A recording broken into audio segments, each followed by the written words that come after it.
మీరు ఒక్క విషయం గుర్తుపెట్టుకోవాలి. ఒకసారి చరిత్ర నెమరేసుకోవాలి. చరిత్రలో ఏం చేశారు ఎవరని ఆలోచిస్తే మీలో ఒక చైతన్యం వస్తుంది.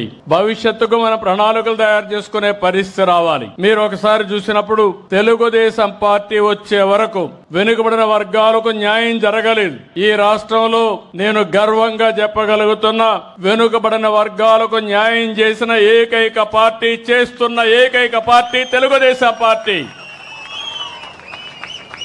ఇదొక చరిత్ర. అందరికీ అన్ని విధాల సహకరించే రోజుల్లో వెనుకబడిన వర్గాలు పూర్తిగా నష్టపోయారని, వీళ్లకు గుర్తింపు లేదని గుర్తించిన వ్యక్తి నందమూరి తారక రామారావు గారని చెప్పి నేను మీకు తెలియజేస్తున్నా. అక్కడి నుంచి ఉద్యోగాల్లో 33% రిజర్వేషన్లు పెట్టాం.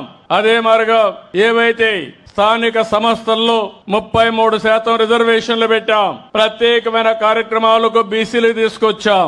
ఇలాంటి కార్యక్రమాలు మీరు చూస్తే అనేక కార్యక్రమాలు తీసుకొచ్చి ఇప్పుడు కూడా నేను చెప్తున్నా, తెలుగుదేశం పార్టీకి వెన్నెముక వెనుకబడిన వర్గాలు. అలాంటి వెన్నెముక అయినటువంటి వెనుకబడిన వర్గాల్ని పూర్తిగా ఆదరించే బాధ్యత తెలుగుదేశం ప్రభుత్వానిది, పార్టీది.